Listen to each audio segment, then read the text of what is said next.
J'ai vécu entre deux langues, la langue arabe et la langue française. Il fallait choisir à un moment donné parce que c'est très douloureux d'avoir deux langues dans la tête et qui s'entrecroisent comme des fers. Chaque fois qu'on est devant la page, on se dit pourquoi cette langue française m'impose sa phonétique à mes idées, à mes pensées. Je crois que le choix de la langue française est dû au fait d'avoir fait des études de lettres et surtout à mon frère qui était poète en langue française. Mon frère a écrit des poèmes qui étaient publiés un peu partout dans la presse libanaise de langue française jusqu'au jour où il est venu publier ses poèmes à Paris. On ne l'a pas publié. Il est revenu au bout de 2 ans, drogué, complètement marginal. Mon père, qui était un homme strict, qui avait bien élevé ses enfants, n'a pas supporté. Au lieu de lui payer une cure de désintoxication, il l'a envoyé dans un asile d'aliénés. Il a pris la fuite 2 fois. Il est rentré à la maison en pyjama la nuit et suppliant son père de le protéger parce qu'on va venir le ramener par la force à l'asile, à l'hôpital psychiatrique. Et le père, au lieu de le défendre, de le protéger, de le garder à la maison, allait téléphoner, nous n'avons pas le téléphone, de chez les voisins pour dire « venez prendre le fou qui terrorise ma famille ». Et au bout de 3 fuites, ils lui ont fait subir une lobotomie. Ce qui fait qu'après les électrochocs, une lobotomie, il est devenu un vrai légume, il est devenu un vrai fou. Il est devenu fou. Il ne savait pas où il était, qu'est-ce qu'il était. Quand il y a eu la guerre civile et que ma mère a été le chercher de l'hôpital parce qu'on ne gardait plus les malades, vu que l'hôpital psychiatrique était très bombardé, il ne voulait pas sortir, il voulait rester dedans, il tirait sa mère vers le dedans. Et elle le tirait vers l'extérieur. Donc le choix de la langue française est dû en partie à mes études de lettres et à mon frère. Et chaque fois que je tenais la plume, il y a 40 ans, quand j'ai commencé à écrire, pour écrire un poème, je disais « Aide-moi Victor ». C'est comme si c'était lui qui allait me dicter ses poèmes. D'accord. Je mesure. Là, on vit un moment Vénus très intense. Et tu nous parlais de la distinction que tu fais entre le français et l'arabe. Est-ce que tu voudrais développer un petit peu cette distinction? Tu nous parles du français en tant que langue de génie, et quels sont les paramètres, si je puis dire, de la langue arabe? Je n'aurais jamais pu répondre à votre question si je n'avais pas beaucoup traduit des poètes arabes, et surtout Adonis. C'est sur le terrain, en traduisant, que j'ai compris que ces 2 langues n'ont pas le même rythme intérieur, n'ont pas la même esthétique. Ce qui est beau dans l'une ne l'est pas dans l'autre, et inversement. Que la langue arabe est très sentimentale, débordante d'émotions. La langue française est austère, est devenue austère avec le temps, elle n'était pas du temps de Rabelais. Donc il fallait adapter la langue arabe à la langue française, et c'était une souffrance pour moi, en traduisant le poète Adonis, qui a beaucoup de métaphores, des adjectifs, des émotions, des sentiments, de les castrer, de les austériser, je suis en train d'inventer un verbe, pour les rendre proches de la langue française. Alors il me disait, mais où sont mes métaphores? Tu ne peux pas mettre 3 métaphores dans un même poème. Tu ne peux pas mettre 3 adjectifs l'un après l'autre. Ce qui fait que le poème qui était plein d'émotions, un poème, comment vous dire, émouvant, qui vous voit en plein cœur en arabe, une fois traduit par moi, devenait sec. C'est comme si vous demandiez un poisson dans un restaurant, on vous apporte l'arête. Jusqu'au jour où je disais, mais Adonis, il ne faut plus que je te traduise. Il me disait, mais il faut qu'on me traduise, jusqu'au dernier recueil. Et le dernier recueil, Prends-moi dans tes bras, K.O., je n'ai eu à rien enlever. Adonis a bu comme un buvard, papier buvard, la langue française. Il n'avait plus besoin qu'on lui enlève ceci et cela pour s'adapter à la langue, pour l'adapter à la langue française. Je vais vous dire autre chose. La langue française est très précise. C'est une langue presque scientifique. C'est vrai qu'elle est aussi qu'elle porte des émotions, que c'est une langue lyrique, mais comparée à l'arabe, elle devient froide, pensée, réfléchie. Tout est réfléchi, tout est précis. La langue arabe n'est pas précise, elle vous emporte comme une houle. C'est comme, d'ailleurs, vous dites des phrases en arabe, vous avez l'impression que les mots s'enchaînent l'un à l'autre comme les vagues de la mer. الخيل والليل والبيداء تعرفني والسيف والرمح والقرطاس والقلم. Je suis en train de réciter le poète, le grand poète arabe Al-Mutanabbi. Alors que le français, chaque mot est après l'autre. Ils sont distincts l'un de l'autre et vous les enchaînez d'une manière simple, mais on sent la différence. Là-bas, il y a le tanwin, c'est une petite chose ronde qu'on met au début de chaque mot qui fait que la fin du mot qui le précède se relient à l'autre comme les wagons d'une locomotive. Je ne sais pas si je m'exprime bien, mais c'est comme ça. Tout ça, je suis en train de le dire, c'est mon expérience sur le terrain. C'est comme quand on me dit, tu écris des romans et tu écris de la poésie, tu écris 25 romans, 25 recueils de poèmes, comment vous allez de la prose à la poésie? Eh bien, j'ai expliqué aux enfants, parce que j'ai beaucoup été dans les écoles, dans les collèges, je leur ai dit, quand j'écris un roman, c'est comme si j'escalade une montagne. Je mets un pas devant l'autre. Je suis consciente de l'effort que je fais et de la distance que je gagne à chaque pas. J'arrive en haut de la montagne et je plante le mot fin de mon roman, comme l'alpiniste met son drapeau sur l'Everest ou sur l'Himalaya.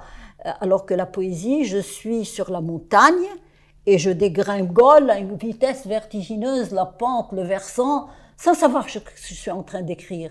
Le mot vient d'eux-mêmes. D'eux-mêmes, jusqu'en bas, j'arrive dans une grande poussière et c'est là que commence le travail.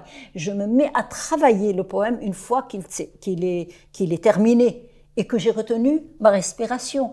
Quand j'écris un roman, je respire normalement une phrase après l'autre. Quand j'écris de la poésie, je me rends compte que je retiens mon souffle jusqu'au dernier mot du poème.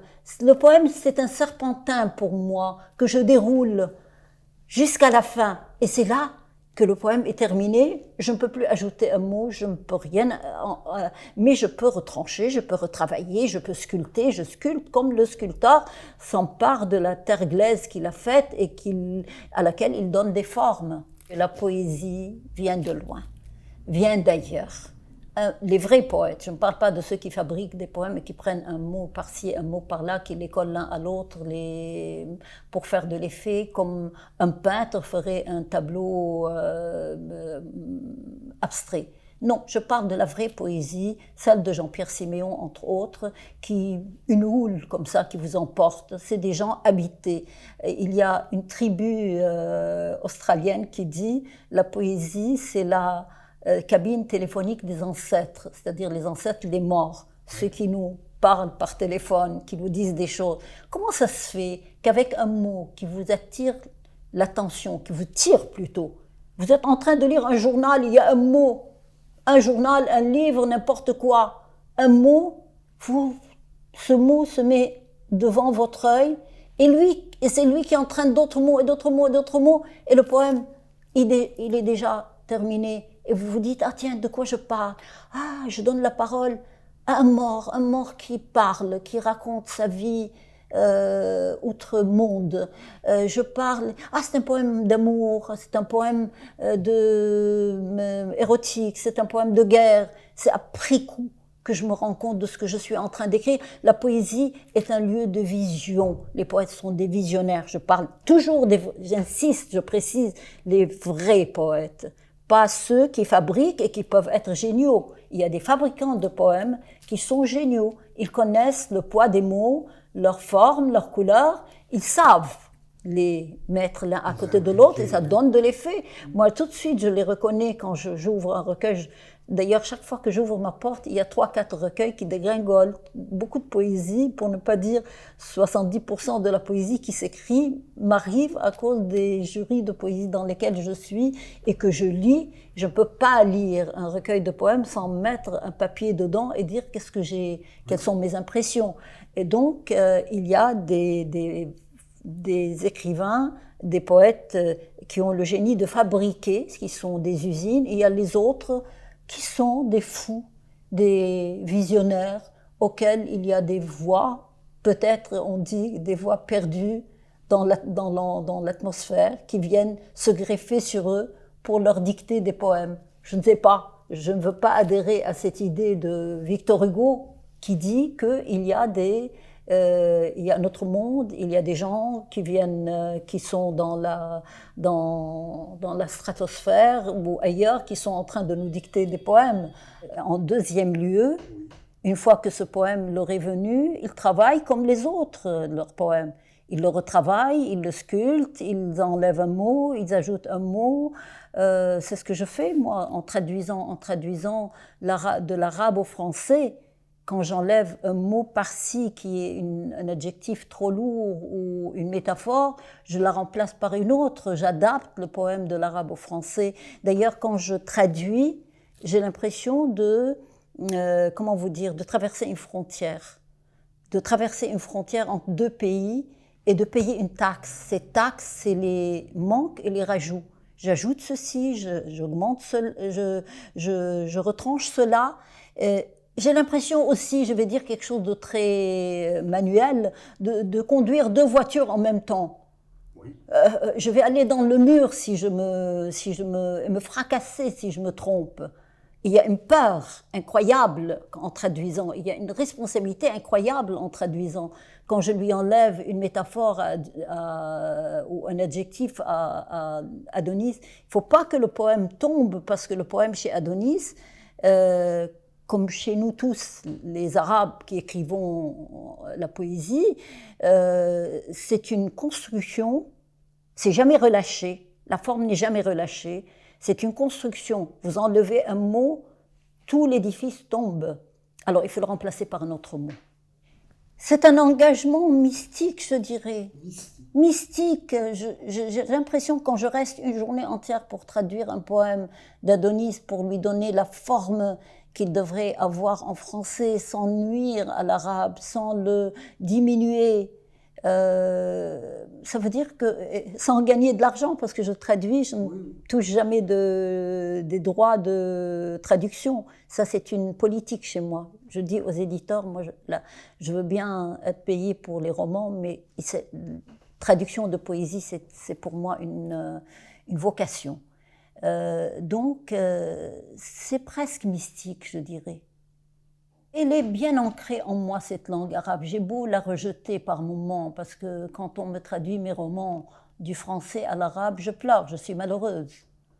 C'est une langue qui n'a pas bougé depuis les Jahilides, les Abbassides, elle est restée la même, une langue très littéraire, alors que le français est devenu une langue à moitié orale. Le roman, on écrit des romans parlés et écrits en même temps, surtout pour les dialogues. Les dialogues sont devenus oraux, c'est simple, c'est direct, alors que traduire mes dialogues des 7 pierres pour la femme adultère, par exemple, qui sont des dialogues d'une légèreté incroyable dans ce roman où je raconte une femme en bordure du désert qui doit être lapidée parce qu'elle a été violée par un étranger. Les dialogues simples et légers, traduits en arabe, c'est d'une solennité. On dirait, comment il s'appelle, Jules César en train de faire un discours au peuple de Rome pour leur dire qu'il va leur donner de l'huile et du pain. Non, c'est insupportable. Il y a des écrivains de génie qui ont fait du journalisme surtout et qui ont su adapter cette langue arabe à un arabe à moitié parlé, à moitié. Mais malheureusement, ce n'est pas le cas des traducteurs. Quand ils traduisent des romans, les traducteurs de romans sont des gens très littéraires, des profs d'université, des choses qui ne savent pas simplifier cette langue arabe. Elle est lourde à traduire. On m'a toujours dit, tu as servi la langue française. Je me suis servi de la langue française pour dire ce que je pense, ce que je sens. J'aurais été très malheureuse d'écrire ma poésie et mes romans, surtout, en arabe. D'ailleurs, la traduction de mes recueils en arabe, j'ai traduit avec un ami poète après une traduction faite par une professeure d'université qui est très bonne en arabe. Et après, Adonis est venu apporter sa touche. Il y a eu 4 personnes qui se sont suivies pour donner cette légèreté de la langue française à la langue arabe. Oui. Est-ce que je peux oser un rapprochement avec André Chédid aussi? Mais bien sûr, André a été mon grand exemple. André, je l'ai connue, c'est elle qui m'a amenée chez Flammarion quand je suis arrivée dans ce pays. Elle était une grande sœur pour moi, c'est une femme remarquable, une poète remarquable, une romancière remarquable.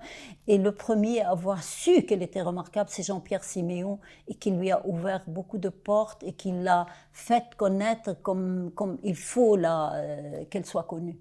Je suis toujours partie de ma vie. Je ne fabrique pas de la poésie, c'est un besoin d'écrire un deuil, une guerre civile dans mon pays, des enfants.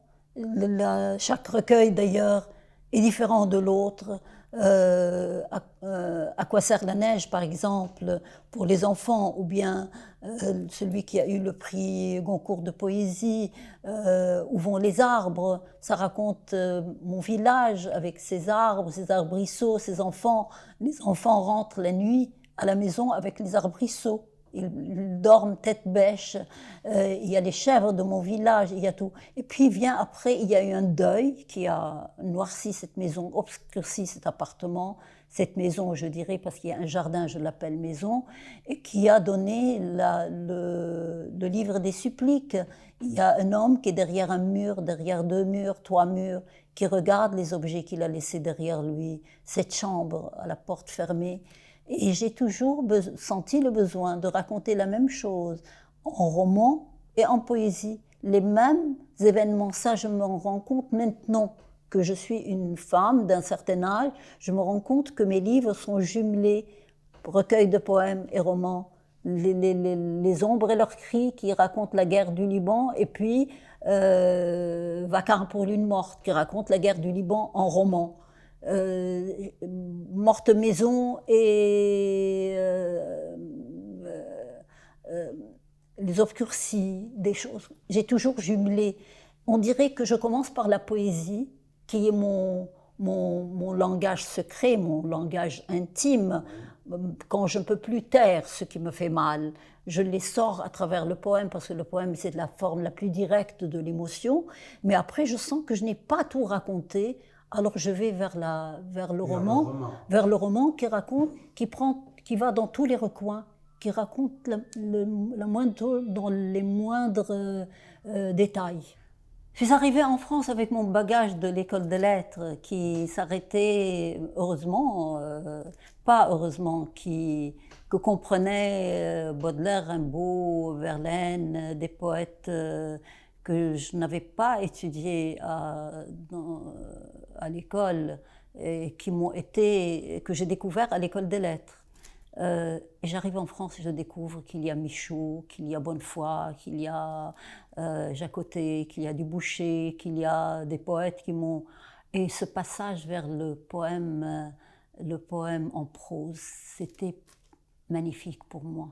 Quelle liberté, sans qu'il y ait relâchement dans la forme, en gardant le rythme, mais écrire en prose poétique, j'ai trouvé ça extraordinaire.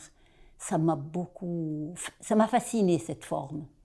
D'accord. Le fait d'être en même temps poète et romancière, j'ai pu réunir les deux sous le même toit, le poème. Et comme ma poésie est narrative, je viens de la poésie arabe narrative, jamais abstraite, ça doit parler de quelque chose. Comme je suis toujours en train de raconter ce qui m'arrive, ce que je sens, ce qui est en moi, donc cette forme de prose en même temps poétique m'a beaucoup aidé à progresser. Je vous dirai plus tard, pourquoi je l'ai apprivoisée? Je l'ai apprivoisée contrainte, parce qu'on ne peut rien contre la mort. Elle vous arrive, elle vous enlève la personne qui partage votre vie, et vous ne pouvez rien. Vous avez beau hurler, ça n'a jamais ramené un mort à la vie. Pourquoi la mort? Je suis née dans un village où les maisons peuvent être misérables en torchis ou en pierre ordinaire, mais le cimetière est magnifique, en pierre dure, en belles pierres sculptées. La promenade tous les jours, tout le village se promenait jusqu'au cimetière. Toute la route du village qui serpentait entre la cathédrale, les maisons, l'hôtel, les commerces. On arrivait jusqu'au cimetière. Devant le cimetière, on faisait le cimetière et la cascade. Ils étaient l'un à côté de l'autre. On faisait demi-tour et on retournait chez soi chacun. Un village, le village de Khalil Gibran, le poète le plus lu au monde, et qui est enterré dans une anfractuosité d'un rocher qui domine tout le village. On voit son cercueil à travers verre, une paroi de verre, de toutes les maisons, de toutes les fenêtres du village.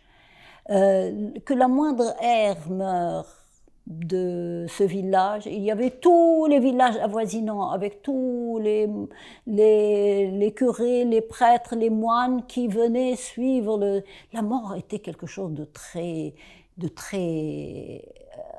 comment vous dire, cérémonieux. Nous autres enfants, on jouait entre les tombes. On pensait que les morts, ceux qui meurent dans le village, je ne sais pas pourquoi cette idée, je ne sais pas qui me l'a apprise, qui me l'a dite, que les morts vont derrière la cascade. On ne va pas très loin. Ils sont derrière la cascade. Plus tard, j'ai appris que les insectes prennent vie dans l'eau vive, dans l'eau stagnante, je veux dire.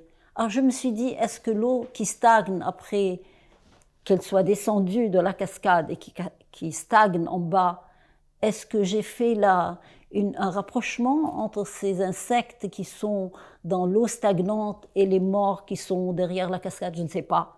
Il y a des rapprochements qu'on fait soi-même, surtout quand on est un peu rêveur, quand on est un enfant maladif et rêveur. J'étais une enfant maladive, souvent malade, et qui ne prenait jamais part au jeu des enfants. Je rêvais, je pensais. Plus tard, j'ai écrit, j'ai lu beaucoup, beaucoup. Quand les autres jouaient, moi j'étais en train de lire. Donc le livre n'est jamais tombé de ma main. Je suis d'une famille de gens qui aiment les lectures. J'ai une sœur qui est romancière et qui est une grande romancière du monde arabe, Maï Nassa, qui est journaliste en même temps, qui fait les pages littéraires du journal An-Nahar. En même temps, elle a écrit des romans très, très appréciés dans le monde arabe. J'ai une autre sœur, la petite, qui est traductrice du français à l'arabe. J'ai mon fils qui écrit des livres de dérision, ça s'appelle des petits dictionnaires de la dérision qui sont illustrés par Piem, qui sont publiés au Cherche Midi. J'ai ma fille Yasmine qui est romancière. Donc nous naissons avec une plume entre les doigts. Et puis j'ai oublié de dire que mon oncle, on passait l'été chez mon oncle. Il avait son atelier en bas de sa maison, un atelier où il fabriquait des cercueils pour tout le Liban Nord. C'est le plus gros fabricant de cercueils. On jouait dans les cercueils, on se cachait, on jouait à cache-cache dans les cercueils. Donc l'odeur de la glu, l'odeur de chaude comme ça, et de la sciure de bois et tout ça, et la forme des cercueils m'a interpellée durant toute mon enfance. Donc la mort ne me faisait pas peur. Tant qu'elle n'avait pas frappé à ma porte, je l'avais apprivoisée, je la racontais même d'une manière avec ironie, avec humour dans mes livres. Un mort, c'est quelqu'un qui revient, qui frappe à la porte et qui dit « voilà, je suis revenu » jusqu'au jour où j'ai été bien attrapée. Et on m'a dit, ou je me suis dit, après avoir donné le mot mort dans 4 des titres de mes livres, et qui sont Vacarme pour une lune morte, Les morts n'ont pas d'ombre, Privilège des morts, et d'autres, je me suis dit, tiens, elle m'a pété entre les mains. J'ai tellement joué avec le mot mort, qu'elle est venue me prendre mon mari, qui avait 52 ans, que j'étais mariée avec lui depuis 7 ans, et il est mort du cœur. Et à ce moment-là, j'ai commencé à considérer la mort comme étant une ennemie. Ce n'est plus une compagne de jeu pour l'écriture. Avant, je jouais avec. Et depuis, je n'ose plus mettre le mot mort dans mes livres. Je le tutoyais, je le sentais proche, et puis quand j'ai senti qu'il était très lointain, c'est devenu un autre, un étranger, je l'ai vouvoyé parce que je le respectais en tant que mort, que fantôme. Il n'appartient plus à mon monde, et je lui ai dit vous. Et il revient dans d'autres livres aussi. D'ailleurs, dans La femme qui ne savait pas garder les hommes, le dernier, écrit à chaud. Mon compagnon qui meurt, je rentre du Père-Lachaise où il a été incinéré. C'est tombé un jour où il y avait de grandes vacances. Paris était vide, même ma fille était partie en vacances avec ses enfants. J'étais la seule à assister à son incinération. Et je rentre chez moi faire des confitures. Chaque fois que je vais mal, je stresse, je fais des confitures. C'est ma manière de me raccrocher à la vie. Et vous avez dit une poésie qui est en même temps du quotidien, vous avez tout à l'heure dit, et qui rejoint quelque chose de supérieur.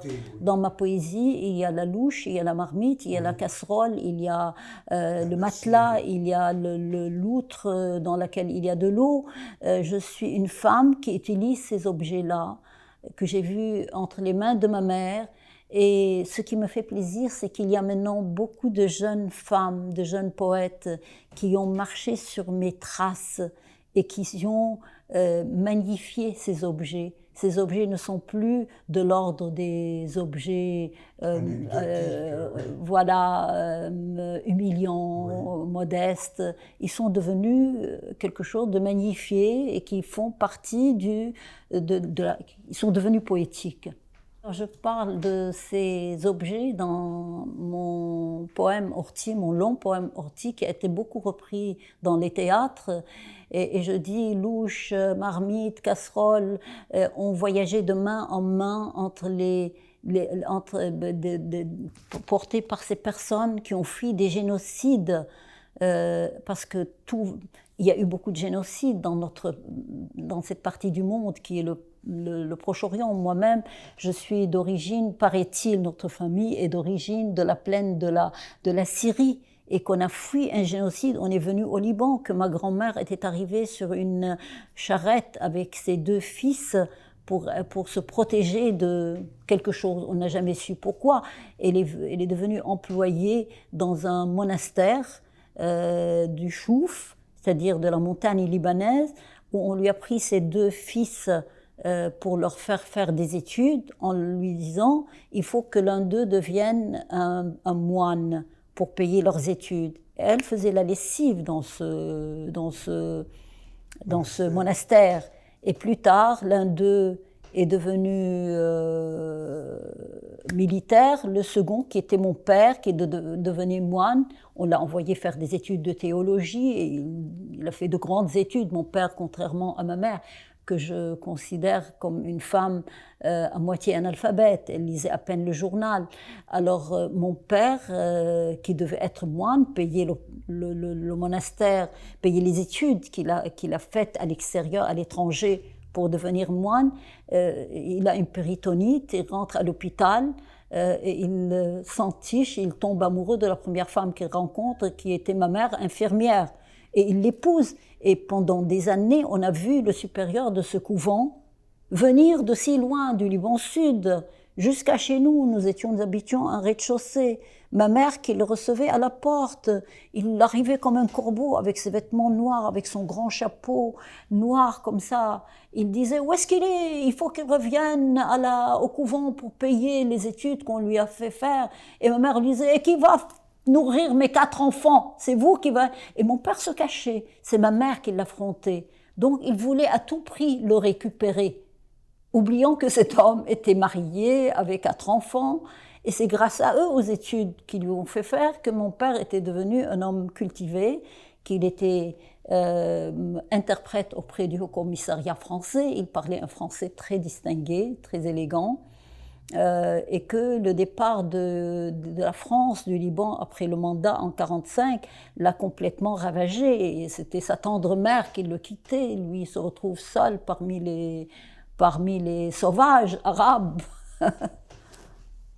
On peut être une femme émancipée, en même temps faire sa cuisine dans une marmite. Et moi, j'ai un plaisir fou, après avoir aligné 4 heures ou 6 heures d'écriture, de pouvoir remuer des légumes et des sauces dans une marmite, dans une casserole. Ça me calme les nerfs, ça me rattache aux choses quotidiennes. Après, à jardiner, j'ai besoin de jardiner. D'ailleurs, dans un de mes livres, La maison aux orties, je raconte cette veuve qui se retrouve seule l'été dans un immeuble où tout le monde est parti en vacances, elle est seule, et elle a besoin d'entendre du bruit, de la vie, il n'y a pas de vie. Elle appelle un entrepreneur, j'appelle un entrepreneur pour casser une cuisine qui n'avait nul besoin d'être cassée, mais il fallait que j'entende du bruit, que je casse le sol, jusqu'en enfer pour retrouver cet homme qui est parti, qui est mort. Et je me rappelle d'Alain Bosquet qui me voyait, il était assis avec sa femme sur cette terrasse, et moi j'étais en train de planter un arbre qu'il m'avait apporté, et je creusais, il me dit oui, tu creuses pour mieux t'ancrer dans le sol de la langue française. Et c'est vrai, je creuse très loin pour planter une fleur, un arbre, une plante, toujours cette impression qu'il faut que ça aille très loin dans la terre.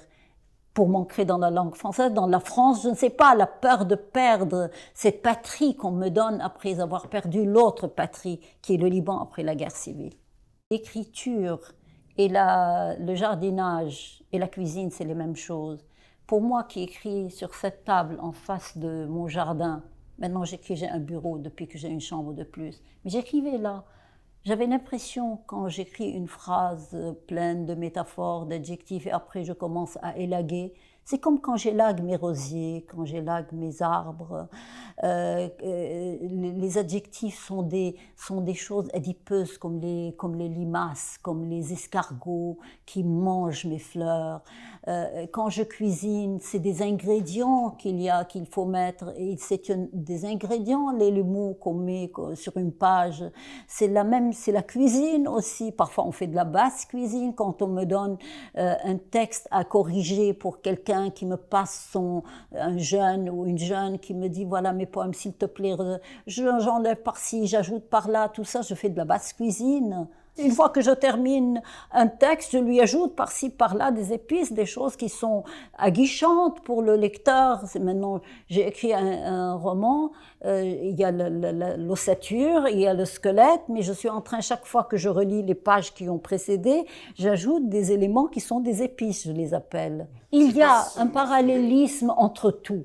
Quand j'ai écouté les ronflements du feu en train de brûler mon compagnon dans l'incinérateur du Père-Lachaise, ce feu qui bouillonnait, et cet homme qui était en train d'être réduit en cendres. Et je reviens sur mon chemin, je vois que quelqu'un était en train de vendre des cajots d'abricots. J'en achète et je viens faire des confitures, comme je vous l'ai dit. Et les confitures, quand elles ont commencé à faire des bulles comme ça, avec le bruit des bulles, j'ai pensé au bruit du feu dans l'incinérateur du Père-Lachaise. Il y a un parallélisme en tout.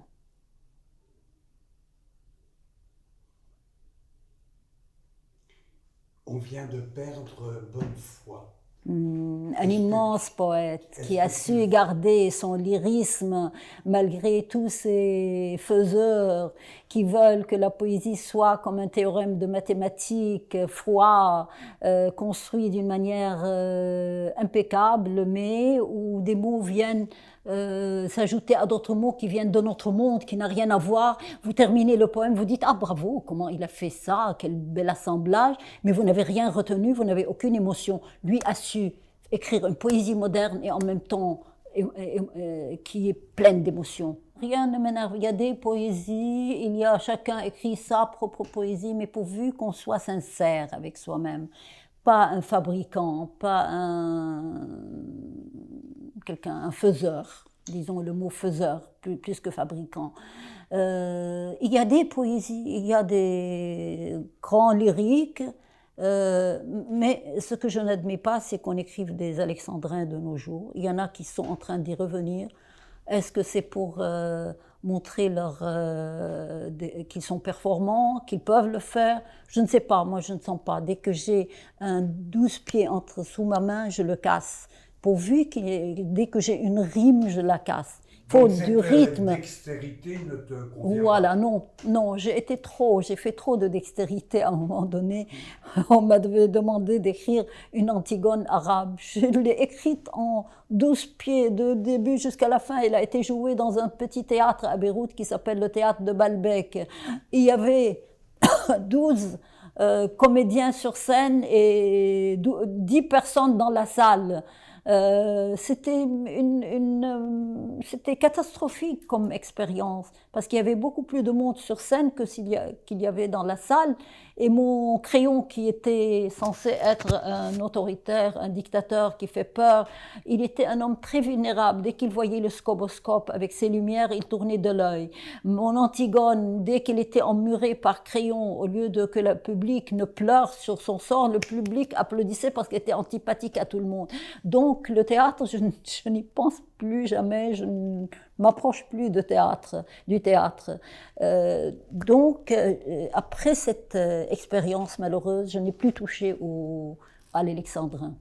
C'est un dialogue de théâtre, parce que écrire une biographie de Mandelstam après celle écrite par sa femme Nadejda Mandelstam, c'est complètement irrationnel.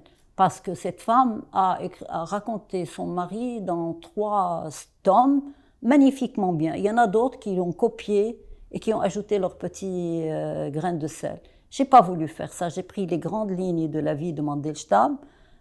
Il est né ceci, on l'a arrêté à cette date, on l'a envoyé dans le premier exil, le deuxième exil, le troisième exil, sa mort à Vladivostok. Et puis, il fallait s'éloigner complètement de Nadejda et des autres. C'est venu totalement seul, ces dialogues entre lui et Staline. Ça n'a pas existé, c'est une biographie complètement fictionnelle que j'ai créée. Donc, cet homme, je raconte les derniers jours de Mandelstam, où il est devenu fou. Il regardait ses compagnons de déportation à travers un trou dans la couverture dans laquelle il s'était emmitouflé, parce qu'il avait peur qu'on ne vienne lui injecter le virus de la rage. Il est devenu fou, donc il peut imaginer qu'il est en train de discuter avec Staline. Et ces 4 dialogues avec Staline peuvent être du théâtre. Pour moi, c'est les délires d'un mort, c'est les délires d'un mourant fou, qui était devenu fou. Il imaginait beaucoup de choses. Et il pouvait s'imaginer aussi qu'il était en train de discuter avec Staline dans le même labyrinthe dans lequel il se retrouve chaque fois. C'est un lieu de théâtre, une scène sur laquelle il se retrouve avec Staline dans un labyrinthe. D'ailleurs, il lui dit « Toi, tu vas mourir, mais moi, mes poèmes, ils vont les réciter jusqu'à la fin des temps. Tu m'empêches d'écrire, tu m'empêches de publier, tu m'empêches de vivre, tu m'exiles. Mais moi, mes poèmes vivront après moi. » Et c'est vrai, il a fallu attendre 30 ans après sa mort. Il est publié, il est considéré comme un des plus grands poètes du XXe siècle. Voilà. Je ne l'ai pas pensé tout ça, je ne suis pas assez intelligente pour le penser, c'est venu tout seul. Je crois que Mandelstam, je l'ai écrit dans un état second, comme j'écris ma poésie. Alors Adonis peut être très excessif, oui. C'est normal, c'est un homme, il est syrien, je suis libanaise, oui. Il est devenu libanais par la suite, mais il y a à ses origines, il est alawite. Donc, quand il avait publié son manifeste pour le Hafiz al-Assad, Bachar al-Assad, en l'appelant mon président, et en lui demandant d'être un peu moins excessif dans sa manière de se battre contre les djihadistes et ceci, cela, c'était mal vu. Je n'aurais pas adhéré. J'ai pas adhéré à cette manière de faire, mais c'est la sienne. C'est normal qu'il ait réagi comme ça. Il est alawite. Il avait sa mère qui habitait maintenant, elle est morte, qui habite Latakia, c'est-à-dire le pays des Alaouites. Et Adonis est quelqu'un qui est très entier dans sa manière de prendre position. Il peut être parfois très excessif dans ses... Et toi, alors? Moi, je suis excessif quand il s'agit de toucher aux chrétiens d'Orient. Oui. Alors là, je ne suis plus quelqu'un de modéré. Oui. Je deviens une véritable fauve. D'où un livre qui va paraître ces jours-ci, qui s'appelle Asia Bibi. Je parle d'une Pakistanaise qui va être pendue au Pakistan parce qu'elle a blasphémé l'islam, soi-disant. Elle est depuis 8 ans en prison. Elle va être pendue d'un jour à l'autre parce que les deux ministres qui avaient soutenu sa cause, qui ont dit mais elle n'a rien dit, elle a dit quelque chose de pas tellement grave. Elle a dit votre Mahomet n'a rien fait pour sauver le monde, notre Jésus a fait beaucoup plus. Pour ça, on met une mère de famille de 4 enfants en prison depuis 8 ans, même pas en prison, dans une cellule terrible. Et tous les jours, avec l'idée qu'on va la pendre le lendemain, elle entend les menuisiers en train de clouer le gibet. Donc là, je deviens aussi virulente qu'Adonis, parce qu'on touche à mes origines chrétiennes. Et le village de Bchar, c'est la chrétienté même, la vallée de la Kadisha, où il y a mon village, c'est la vallée Kadisha, c'est-à-dire sacrée, là où il y a le premier monastère qui a été édifié dans cette région du monde et qui, dans les parois de la falaise de cette vallée qui a 500 mètres de profondeur, vivent des ermites, hiver comme été, et qui deviennent des saints après, qui ont des stigmates. Donc je suis nourrie certainement de ces exaltés qui croyaient en vivant une vie de grandes restrictions, plus que restrictions, vivre dans une grotte, hiver comme été, se nourrir d'herbes ça veut dire qu'on est vraiment en dehors du monde, marginalisé et qu'on croit à des choses. C'est comme les premiers chrétiens qui erraient dans le désert entre l'Égypte et la Palestine. J'appelle ça Palestine, je n'appelle pas ça Israël, voilà. Oui, je crois aux stigmates, je crois à ces saints qui ont des stigmates, parce que trop de ferveur finit par atteindre le physique, certainement. Trop de ferveur, trop de mysticisme, trop de, comment vous dire, de croyances qui vous pénètrent l'âme. Ça finit par atteindre certainement le physique. Mandelstam, parce que c'est un autre aussi écrasé par le pouvoir, comme Asia Bibi, comme cette pierre pour la femme adultère, comme toutes ces femmes que je raconte dans mes livres. Mandelstam a été un homme sacrifié par le pouvoir, par Staline. Asia Bibi a été écrasée par l'islamisme. On fait son procès à Islamabad. Le juge n'a pas le droit de parler parce qu'il y a tous les islamistes qui sont là assis dans le tribunal et qui hurlent « Pendez-la, pendez-la, pendez-la, pendez cette femme, pendez toutes les femmes ». Alors ce qui fait qu'on n'entend même pas le juge, on ne peut même pas entendre sa voix. Je suis toujours du côté de ceux qui ont été écrasés par plus fort qu'eux. Même contre mon père dans mon livre La maison au bord des larmes, parce qu'il a écrasé mon frère. Je n'aime pas l'autorité, je ne supporte pas qu'un être, parce qu'il a l'autorité, parce qu'il a le pouvoir, écrase un autre parce qu'il a moins de pouvoir que lui. Chez mon amie Madeleine Brun, qui dirigeait Europe à l'époque et qui m'a publié dans La Petite Sirène, et qui m'a donner une famille. J'arrive dans ce pays, je ne connais personne, Oui. à part Segers qui m'a publié mon recueil de poèmes, et c'est tout. Et elle me rencontre chez Pierre Tabar, le comédien, et Catherine Seller, et il me dit vous êtes poète, donnez-moi des poèmes et je vous publierai. Elle m'a publié dans La Petite Sirène, ce qui était extraordinaire. Je n'étais pas connue encore dans ce pays. Et puis après, elle me fait rentrer à Europe comme, comment vous dire, lectrice de manuscrits. J'adore lire des manuscrits. Et je la faisais rire. À ce qu'il paraît, je les tournais tous en dérision. Elle riait beaucoup en lisant mes comptes rendus. Et après, elle m'a demandé de faire un numéro spécial, poète arabe traduit en français, sur lequel j'ai travaillé. Et Europe était devenue ma première famille, ce qui fait que maintenant, j'ai beau être connue à droite, à gauche, dans beaucoup de cercles, ma vraie famille, c'est la revue Europe.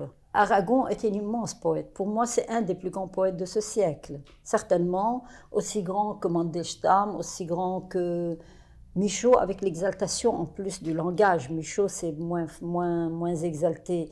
Mais l'homme, je ne sais pas, il m'a paru un peu, il m'a beaucoup déçu, l'homme rencontré à Europe.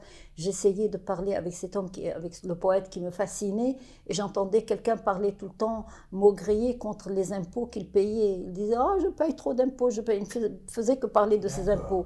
Et le jour où je lui ai traduit une trentaine de poèmes, et il m'a dit, vous pouvez venir me les apporter à 7 heures du soir, à telle adresse. Je vais chez lui, je trouve qu'il est en sombrero et en pèlerine, en train de sortir de chez lui avec la cape au vent. Il me dit, laissez-les chez la concierge. Donc j'ai ma raison en moi de ne pas aimer l'homme, mais le poète est extraordinaire.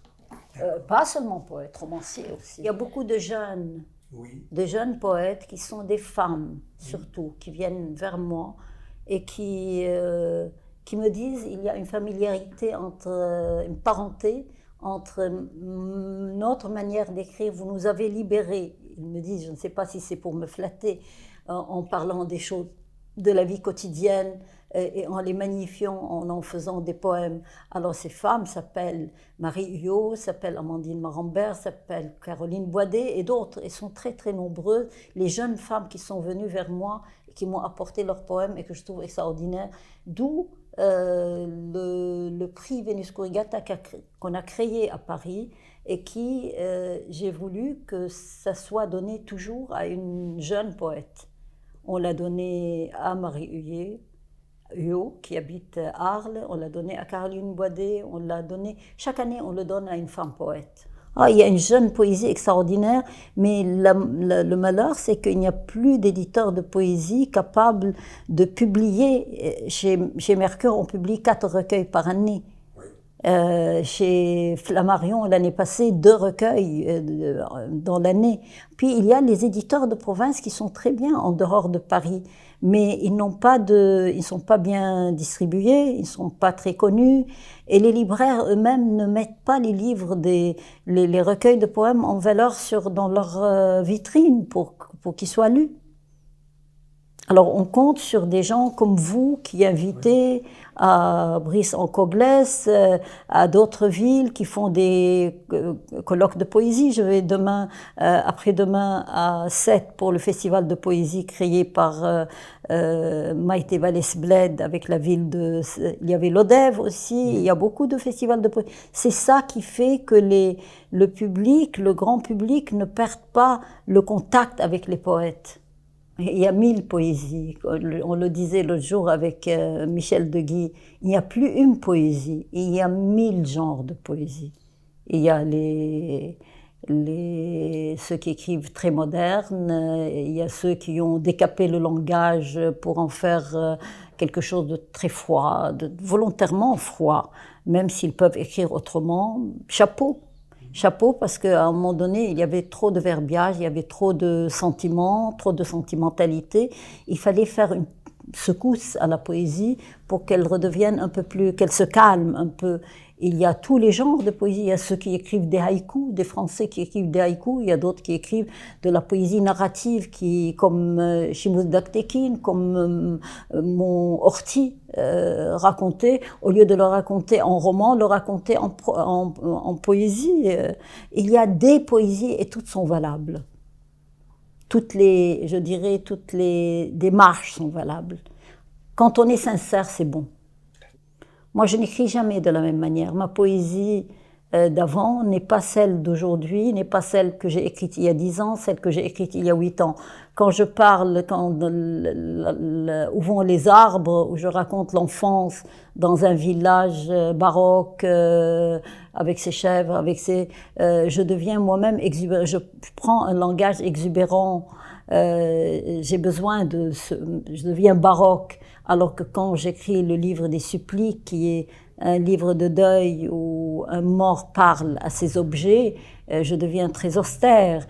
Chaque sujet demande une écriture différente. Je me rappelle, le livre des suppliques, je ne faisais qu'être au plus près des choses pour ne pas déborder, pas de sentiments débordés, pas de sentimentalité, pas d'émotion, même pas la suggérer.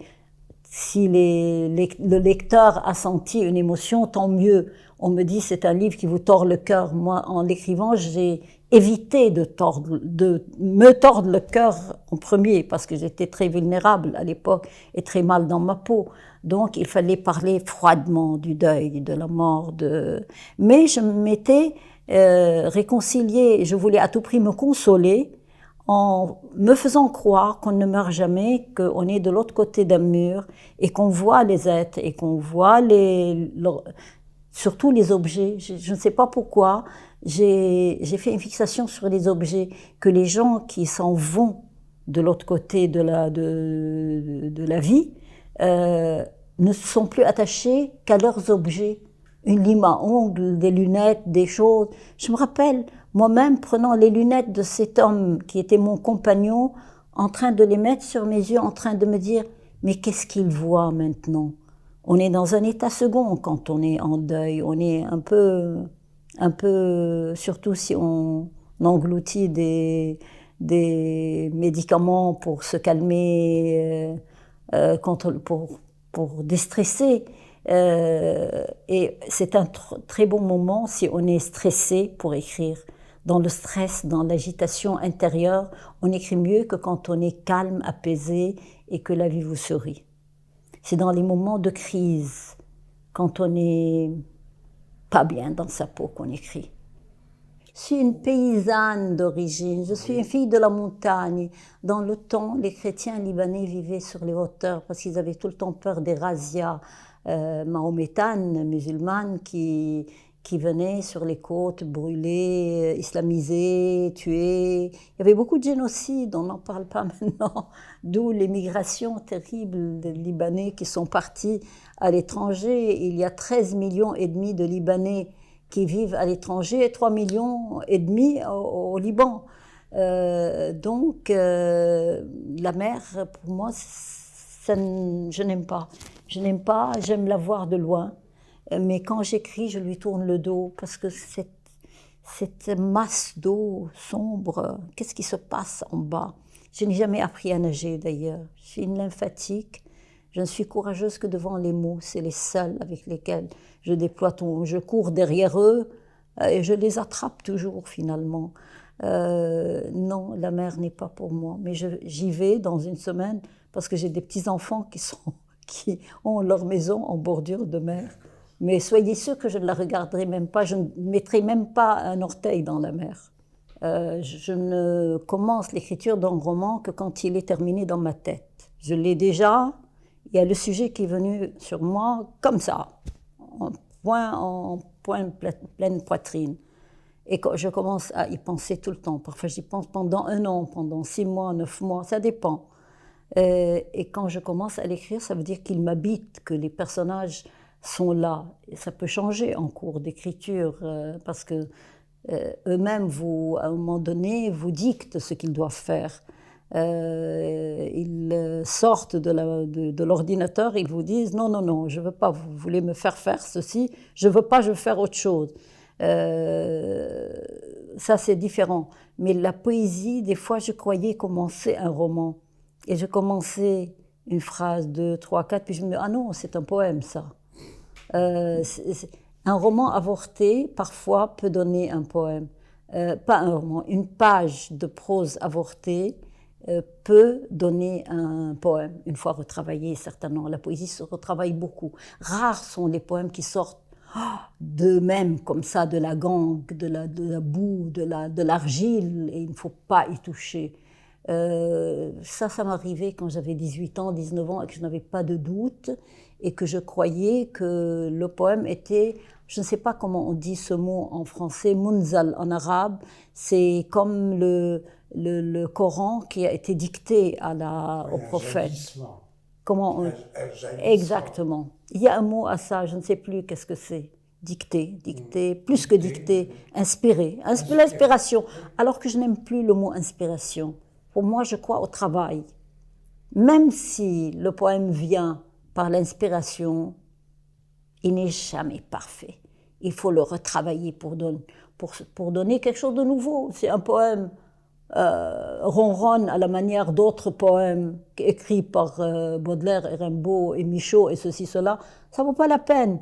Où il faut creuser son propre sillon qui est différent des autres, même s'il n'est pas bon, même s'il est tortueux, mais il faut qu'il soit différent. Il faut m'étonner. Il faut m'étonner moi-même en premier, après étonner le lecteur. Que de fois des pages que je croyais sublimes, qui m'ont été dictées comme ça, d'une main, et puis après jetées, elles n'ont rien apporté de nouveau, c'est fini, ça ne vaut pas la peine. J'aime beaucoup Charles Julier. J'aime beaucoup, c'est un ami, en plus c'est un homme d'une grande sincérité. Mais je voudrais dire aussi que mon rêve serait d'être un peu moins modeste et de publier un jour ce qui me sort à l'état brut sous ma plume. Mais je n'oserais pas. Je suis une femme, donc je dois plaire. Quand je ne sors jamais sans être maquillée et bien habillée. Sortir un poème à l'état brut, c'est comme si je sortais avec une robe d'intérieur, mal fichue, mal habillée, mal coiffée, et que, voilà, il y a de la séduction dans une femme, même si elle est écrivain, il y a la séduction dans l'écriture et la séduction dans la vie aussi. Je ne dissocie pas l'une de l'autre. Les œuvres sur les murs sont... c'est ma collaboration avec des peintres pour des livres d'artistes. J'ai fait des livres avec Mata, avec Velikovic, avec Ernest Pignon, avec d'autres, et ils m'ont toujours offert quelques dessins que j'ai agrandis. J'ai aussi travaillé avec toi, un livre que je continue à espérer un de ces jours publier. Je l'ai montré à des éditeurs qui n'avaient pas d'argent. Ils me disaient, dès que j'aurai d'argent, je le publierai, et c'est magnifique ce que tu m'avais donné. J'aime beaucoup les dessins que j'ai de Mata et d'autres, et de Miro ou d'autres, et de Giacometti, avec ce qu'il y a sur cette table qui sont des objets de phéniciens ou hittites. Regardez ce personnage hittite sous verre ici, c'est un Giacometti, ça. Oui, il y a aussi une sculpture de Nisa Chevènement, il y a un personnage, une divinité africaine qui est sous verre aussi. Donc ça va ensemble. Je trouve qu'il n'y a que l'être humain tourne. Il y a comme la terre tourne aussi, les œuvres tournent. Des Hittites à Mata, à Giacometti, il y a une parenté entre tous ces gens-là. Là encore, donc tu tends vers une universalité. Mata m'a beaucoup inspiré parce que je le voyais travailler. Oui. C'est le premier peintre que je voyais travailler. Il me disait, viens et apporte-moi de quoi me lire des choses. Il ne savait pas lire. Il détestait lire. Ce grand peintre, mais il était poète dans l'âme. Quand il parlait, c'était un poète. Et moi, je restais sur une chaise, j'avais une chaise pour moi, je lui lisais ou mes poèmes ou des poèmes d'autres. Et lui était sur son, comment vous appelez ça? Chevalet, peut-être? Oui, en train de peindre là-haut. Je me disais, il va tomber. Ce monsieur, il avait 92 ans, il était en train de peindre des planètes qui s'ouvrent et qui déversent leurs habitants sur Terre, mais des personnages qui sont entre l'animal et l'humain. Et des fois, j'intervenais, je dis, mais pourquoi tu as mis du noir ici, c'était blanc? Il me dit, viens, prends et toi, change cette couleur, fais le blanc, remets le blanc à sa place. Il me donnait des responsabilités, on jouait avec les mots. Il commençait une phrase, il avait des trouvailles extraordinaires. Mon recueil Compassion des pierres, c'est les premiers vers toujours de chaque poème viennent de lui. La terre, l'eau et la mémoire intime de la terre. Alors moi je continuais. Puis venait un autre vers qu'il disait lui-même, il me disait comment sont nés les mots. Je dis je ne sais pas comment sont nés les mots. Et il me dit si, tu réfléchis. Alors on réfléchit tous les deux. Oui, il y avait la terre en fusion, matière en fusion, donc il y avait des sons. Les sons ramassés faisaient des lettres alphabétiques, A, B, C, D, selon leur épaisseur, selon leur sonorité. Et après, elles se sont groupées entre elles pour faire des mots. Il me disait, ah, il y avait des voyelles et des consonnes. Les voyelles, les consonnes avaient des vêtements rêches et les voyelles étaient nues. Ça, c'est de lui. Vous voyez, il y avait une collaboration tellement... Nous étions deux fous, l'un en face de l'autre, avec 40 ans de différence d'âge entre nous, en train de divaguer tous les deux, de délirer, mais ce délire donnait quelque chose. Maintenant, vu à la loupe du temps, je trouve que ça a donné quelque chose de complètement singulier. C'est devenu un lieu de rencontre et que de personnes qui rencontrent d'autres personnes qui leur sont utiles. Hier, j'avais une attachée culturelle de France au Maroc qui est venue, Marie-Laure Augry, et en même temps vient la femme du conseiller culturel de France à Moscou. Et elle est romancière, elle a publié 10 romans ou quelque chose de bons romans. Tout de suite, elles ont pris rendez-vous pour que l'une aille parler de son prochain livre qui s'appelle Voyage en Tartarie au Maroc. Il y a tout le temps des rencontres magnifiques entre les êtres qui viennent me voir. Moi, je les écoute, je les vois en train de se rencontrer psychiquement comme ça, et je me dis quelle merveille, tous ces gens qui ça donne quelque chose, ces réunions. Donc ta demeure est un creuset culturel. C'est oui, quand on me dit salon littéraire, c'est pas un salon, c'est un lieu de rencontre des écrivains, et surtout j'appartiens à quelques jurys de romans et de poésie. Au lieu de courir en ville, se trouver une place pour se garer qui n'existe pas, d'avoir une fourrière qui vient vous enlever votre voiture sous votre nez, je dis venez, on se fait un petit plat libanais, quelques plats libanais, on mange ici et personne ne m'enlève ma voiture. Je trouve ça bien plus facile pour moi, plus agréable pour moi que de courir en ville. J'aime rester chez moi, j'aime chez moi. J'aime avoir des murs. Ma mère avait un appartement, mes parents avaient un appartement très modeste et laid, très laid. Ma mère n'a jamais attaché de l'importance à l'esthétique. Ce qui fait que j'ai souffert chez mes parents et je me disais j'aurai un joli appartement.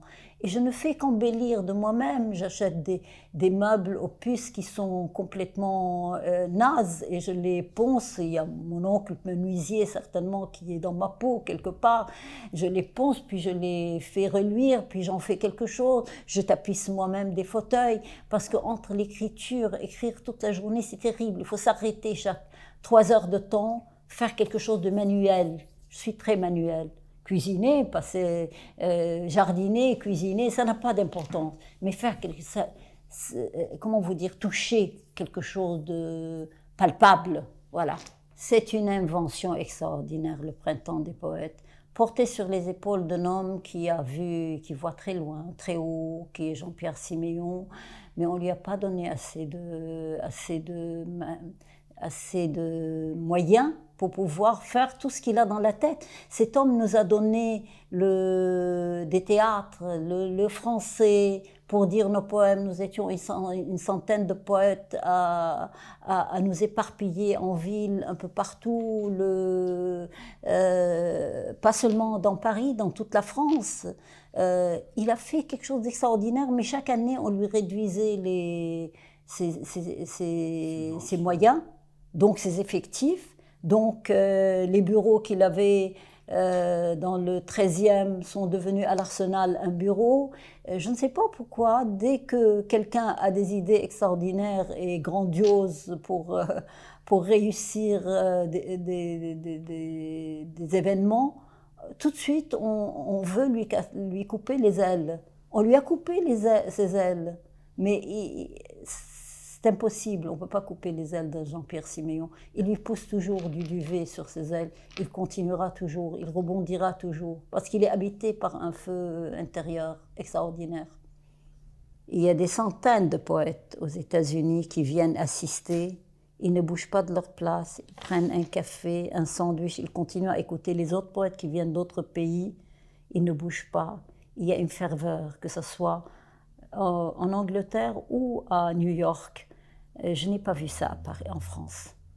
On nous a prêté la Bibliothèque nationale il y a 3 semaines pour célébrer les 50e anniversaire de la collection NRF Poésie, très prestigieuse. J'ai la chance d'être dans cette collection parce qu'on n'a jamais publié que des femmes après leur mort. Comme je vous l'ai dit tout à l'heure, Sylvia Plath, Emily Dickinson, Akhmatova, Svetaeva. Eh bien, nous étions les 6 invités pour la parution, pour célébrer le 50e anniversaire, dans la grande salle, le grand auditorium de la BNF. La BNF nous l'a mise. Ils ont tout fait. Et même Vincent Gimoneau, qui a organisé, il a envoyé des milliers de mails à tout le monde. Il n'y avait que 22 personnes dans la salle. Parce qu'il y avait la fête de la musique. Les gens préfèrent rester devant des chanteurs de rock que d'aller écouter de la poésie. Et même, c'est pas obligatoire que ce soit du bon rock, mais il y a quelques années, le Printemps des poètes, il a toujours été très généreux avec moi, Jean-Pierre Siméon. Il m'envoie à la télé parce qu'on lui dit, l'émission d'Ardisson veut un poète pour parler du Printemps des poètes. Et il me met face à un garçon qui avait sa casquette à l'arrière, avec la visière à l'arrière. Et c'est quelqu'un, je ne savais pas ce que c'était. C'est la première fois que j'entendais du rap. Alors il a dit des choses. Et c'est la première fois que j'entendais dire des choses de cette manière. Et Ardisson me dit, est-ce que tu prêterais un de tes poèmes à ce monsieur? Après, j'ai appris que c'était MC Silal, quelqu'un de très connu, paraît-il, un très grand rappeur. J'ai dit oui, mais à condition qu'il ne mâchouille pas mes mots et qu'il le recrache comme il le fait, parce que j'aime bien entendre le poème au lieu de... Et ça a un succès énorme, énorme. MC Silal, c'est un dieu, voilà. Alors j'étais en face de lui, je me dis, mais qu'est-ce qu'il fait cet homme? Alors il me dit, tu lui donnerais un de tes poèmes? Je lui dis, oui, à condition qu'il ne le mâchouille pas et qu'il ne le recrache pas, comme il fait de ce qu'il dit. Il y a un engouement pour tout ce qui est futile en France. Vous voyez les émissions, il n'y a pas une minute pour la poésie. On ne parle plus de poésie dans les journaux. Dans le Temps, le Figaro parlait de poésie, plus maintenant, il n'y a plus... à la télé, on avait été une fois chez le ministre de la Culture de l'époque. On lui a demandé qu'il donne tous les soirs 1 minute pour un poème. C'est tout. Il a dit non, ça ne marchera pas. Il n'a pas voulu. C'était Lyotard à l'époque. Il n'a pas voulu. J'étais avec Alain Bosquet, je l'ai accompagné. Ils ont dit non. Ils n'ont pas voulu. Pourtant, Lyotard, c'était quelqu'un de cultivé qui a fait les grandes écoles. Quand vous voyez les émissions de télé, les gens applaudissent et rient. Oui. On dirait que le peuple français veut tout le temps applaudir et rire. Il ne veut pas se cultiver, il ne veut pas apprendre, il ne veut pas être ému. Rire et applaudir.